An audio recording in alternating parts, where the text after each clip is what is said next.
Kenrik memejamkan matanya. Ia kesal sekaligus bergairah. Bagaimana rasanya itu? Tidak bisa dideskripsikan lagi. Emosi berkecamuk dalam diri Kenrik yang sudah berniat untuk menarik Raina lalu menciumnya habis-habisan. Raina, iya. Tanpa menunggu waktu lama, Kenrik segera menarik tubuh Raina mendekat lalu mencium bawah gadis itu. Kali ini ia benar-benar mencium Raina. Ia akan mengajari gadis itu cara berciuman yang sebenarnya. Pria itu menahan tengkuk istrinya dengan sebelah tangannya, sementara sebelah tangannya lagi dengan lihai menurunkan batrobe yang dikenakan gadis itu.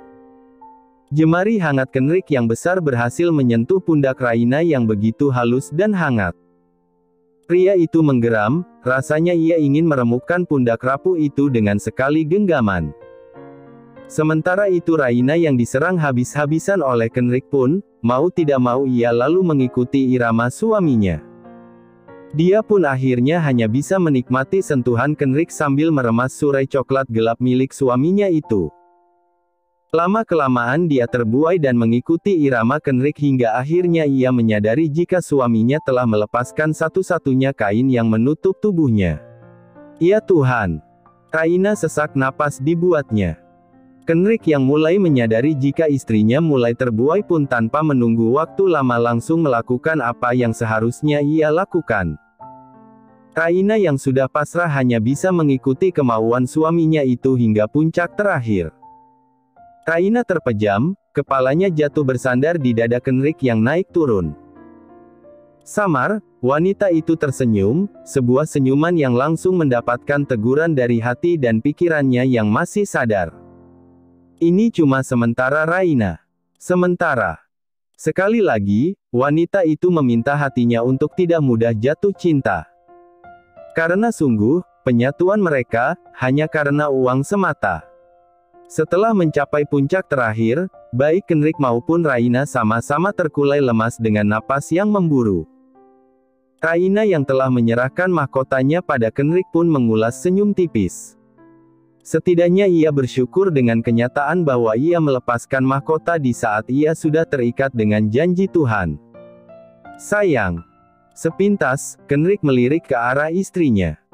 Pria itu segera menarik tubuh hangat Raina ke dalam dekapan.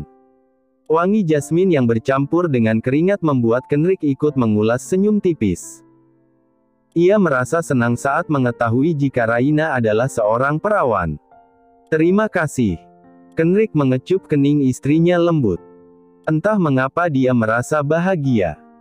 Di awal perjanjian mereka sebenarnya Kenrik tidak terlalu mempedulikan hal itu karena budayanya yang bebas. Apa masih terasa sakit? Bisik Kenrik sambil mengecup hangat kening istrinya yang kini meringkuk di pelukannya. Gumam Raina seraya mengangguk dengan rona merah yang kembali menghiasi wajahnya, iya. Tidak usah melakukan apa-apa besok.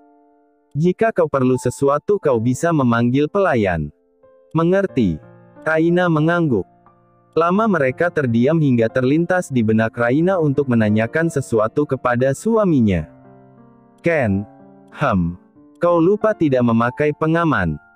Pertanyaan itu langsung membuat Kenrik membuka matanya. Pria itu lalu menatap manik coklat gelap Raina dengan serius. Aku memang ingin memiliki anak. Kening Raina berkerut dalam. Wanita itu mendonggak menatap wajah Kenrik dengan ketakutan yang mulai melingkupinya. Bagaimana mungkin? Dengan pernikahan seperti ini? Seperti apa maksud kamu? Pernikahan seperti kita. Pernikahan dengan perjanjian. Pernikahan dengan jangka waktu. Raina menelan salivanya. Menatap Kenrik sekali lagi, memastikan ucapan pria itu. Ia tersenyum miris ketika mengingat di awal pernikahan mereka bahkan sudah tertuliskan kapan mereka harus bercerai. Aku ingin memiliki anak dari pernikahan ini, Raina. Aku ingin memiliki penerus. Dan tugasmu adalah melahirkan penerusku. Sambung Kenrik sambil kembali memejamkan matanya tanpa mau berdebat lebih panjang soal anak. Lalu, setelah aku hamil dan punya anak. Ketika anak itu lahir, aku akan membebaskanmu. Dan kita akan kembali menjadi orang asing. Kalau itu yang kau inginkan. Maksudnya, Raina, stop it. Aku tidak ingin berdebat. Aku lelah. Tidurlah. Raina segera melepaskan dirinya dari pelukan Kenrick. Ia beringsut menjauh membelakangi suaminya dan menatap kosong ke arah tembok. Ya Tuhan. Bagaimana jika dia benar-benar hamil? Sanggupkah ia memberikan bayinya pada Kenrick?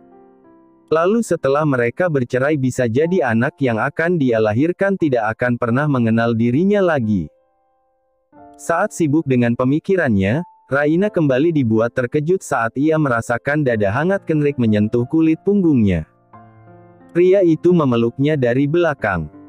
Sebelah tangan pria itu melusup ke dalam selimut dan menyentuh perut ratanya. Aku menginginkan keturunanku sebagai pewaris, Raina. Aku akan menjamin kehidupanmu selama pernikahan kita.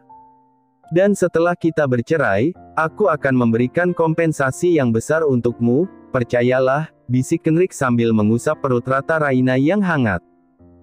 Pria itu lalu mencium pundak istrinya dan tertidur dengan memeluknya. Sementara itu, Raina hanya bisa diam dengan rasa sedih yang tiba-tiba saja menelusup ke dalam hatinya. Ia menyentuh perut ratanya. Tubuhnya luruh, mulai mengingat-ingat adegan yang baru berlangsung beberapa saat lalu. Dengan mata terpejam, ia membiarkan pikirannya berterbangan. Yah, apa bedanya jika dia nanti melahirkan atau tidak? Toh setelah 2 tahun usia pernikahan, mereka akan bercerai dengan atau tanpa bayi yang hadir selama pernikahan itu. Dan seandainya dia melahirkan pun, Kenrick yang akan merawat bayi itu. Bukankah pada akhirnya dia masih akan tetap sendirian menghadapi kehidupan? Ya, setidaknya mamanya akan sehat kembali dan dia tidak perlu memikirkan biaya hidup dan biaya kuliahnya selama ia menjadi istri Kenrick. Jadi apa bedanya? Memikirkan akhir kisah yang tidak pernah ada kata bahagia di kamus hidupnya membuat Raina akhirnya memilih untuk memejamkan matanya, menyusul sang suami ke alam mimpi dengan diiringi lelehan kristal bening yang perlahan mengalir dari kedua sudut matanya. Kenrick bangkit dari ranjang, menatap sesaat wanita yang masih meringkuk membelakanginya dengan selimut yang membungkus tubuh polosnya bagai kepompong. Pria itu termenung namun tak lama kemudian senyum miringnya tercetak samar. Ia memakai kembali pakaiannya dengan cepat, lalu melangkah perlahan menuju jendela dan duduk di sofa yang ada di bawahnya. Dia lantas meluruskan pandangan pada Raina yang masih tertidur pulas. Batinnya berkecamuk. Berulang kali ia mendesah panjang, berusaha menahan diri untuk tidak kembali mendekat, agar tidak membangunkan Raina untuk melayani nafsunya yang tidak akan pernah terpuaskan. Pria itu menyugar rambutnya kasar lalu menoleh ke belakang, menatap lampu-lampu kota yang berpijar bagai bintang. Pikiran pria itu mulai berkelana, mengoreksi keputusannya untuk menikahi gadis polos itu. Dalam hati ia mulai membuat peraturan-peraturan untuk dirinya sendiri, salah satunya tentu perihal rasa. Jangan sampai ia membuat gadis itu jatuh terlalu dalam lalu menyakiti perasaannya. Tapi bukankah ia sudah membelinya? Termasuk tubuh dan perasaannya. Kenrick meraup wajahnya lalu menghela napas panjang. Pria itu mengedikkan bahu setelah berpikir beberapa saat. Rasanya ia tidak perlu memikirkan hal itu. Karena sudah jelas dalam poin perjanjian mereka, pernikahan mereka hanyalah sementara dan tanpa melibatkan perasaan di dalamnya. Perlahan Kenrick memutar tubuhnya lalu berjalan ke arah nakas dan dengan hati-hati sekali ia mengambil benda pipih berbentuk persegi dengan logo apel digigit dari dalam laci. Pria itu lantas menekan tombol flash dial pada layarnya kemudian bergegas menuju ke ruang kerja dan mengunci pintu penghubung yang mengarah ke kamar. "Sweetheart, bagaimana kabarmu?" tanya Kenrick begitu panggilannya tersambung. Pria itu lantas menghempaskan tubuh ke kursi kerjanya yang empuk kemudian menyandarkan punggung. "Aku baik-baik saja. Bagaimana denganmu?" sahut suara lembut yang khas yang selalu berhasil menggetarkan degup jantungnya. "Kabarku baik," Kenrick menjeda ucapannya, "Sweetheart, aku hanya ingin mengingatkan, jangan terlalu lelah." Aku bisa memberikan apapun yang kamu mau tanpa kamu bersusah payah bekerja di tempat sialan itu, lanjutnya seraya membakar ujung cerutu dan menyesap benda mematikan itu dalam-dalam. Hani, kamu selalu tahu, model adalah karir sekaligus hidupku. Aku berjanji padamu akan berhenti setelah musim panas tahun depan. Are you kidding me? Wajahmu nyaris berada di setiap sampul terdepan majalah fashion dunia. Mana mungkin kamu mau berhenti begitu saja? Tukas Kenrick menggeram rendah. Ia sangat tahu sifat wanita itu. Terlalu terobsesi dengan pekerjaannya untuk menjadi model rumah mode dunia. Namun sayangnya, dia terlalu lemah untuk melarangnya. Lantas terdengar helaan napas keras di seberang sana dengan nada kecewa, "Kau sudah menikah?" Ungkap wanita itu dengan nada yang sedikit kesal. Asistenmu memberitahuku. Ya, beberapa jam yang lalu. Dan kalian saat ini tentu sudah. Kenrick mengatupkan rahangnya yang kokoh dan berbisik, "Bukankah kau yang memintaku untuk menikah, Vanessa? Apa sekarang kau menyesalinya?" Tukasnya dingin seraya melangkahkan kaki menuju balkon dan menatap kosong gemerlapnya lampu-lampu kota Jakarta. "Bukankah selama ini aku selalu memintamu menikah denganku?" "I'm sorry," sela Vanessa singkat, "aku hanya tidak ingin hubungan kita diketahui media, Hani. Dan membuatku layaknya seorang pecinta sesama jenis." "Oh, come on, sayang. Itu hanya gosip agar kita bisa bersama. Sekarang, kamu bisa mengadakan pesta pernikahanmu secara besar-besaran dan mengundang media untuk itu. Dan gosip itu akan menghilang dengan sendirinya. Semudah itu. Hani, please." Kenrick terdiam. Pria itu malah termenung. Sekilas hatinya terasa berdenyut nyeri, namun segera ia tepis. Perasaan seperti ini sering menerpanya. Kecewa sekaligus menyesal. Sakitnya pun sama. Pernah ia rasakan. Jadi tidak sulit untuk menyembuhkannya. Asal jangan sampai terluka lagi sebelum sakitnya mereda. It's okay. Jadi bagaimana dengan suami kamu? Kenrick mengusap wajahnya perlahan. Menutup kedua kelopak matanya dan berdeham agar mencairkan suasana. "Aku akan menceraikannya ketika istri kamu melahirkan, Hani." Kenrick menekan tipis bibirnya, "Kenapa tidak kau sendiri yang melahirkan putraku, Vanessa?" "Hani, kau tahu apa alasanku?" Kapan kau akan menyusulku ke Los Angeles?" "Akan aku usahakan," cetus Kenrick singkat dan lagi-lagi terdengar helaan napas panjang di seberang paralel itu. "Baiklah, mungkin secepatnya. Aku juga harus mengecek perusahaan kita yang ada di sana." Terdengar tawa renyah dari seberang. "Aku akan selalu menunggumu, Hani." "Baiklah, jaga dirimu." Kenrick masuk kembali ke dalam ruang kerjanya dan berdiri tepat di depan almari kaca. "Papa merindukanmu. Bagaimana keadaan papamu?" tanya Kenrick mengulas senyum miring, lalu mengambil figura foto kecil di atas meja. Ia meraba foto itu dengan tangan terkepal keras, hingga bergetar. Menahan amarah yang selalu berhasil mengikis kesabarannya. "Masih sama. Tidak ada perubahan." "Baiklah. Maaf, aku harus pergi, Vanessa. Ada sedikit urusan di klub," sergah Kenrick sambil mematikan hubungan telepon tersebut terlebih dahulu, kemudian memasukkan ponselnya ke saku celananya dan pergi dari sana. Kenrick melangkah masuk dan disambut oleh dentuman musik tekno yang memekakkan telinga dan hujaman lampu laser yang memeriahkan suasana dini hari ini.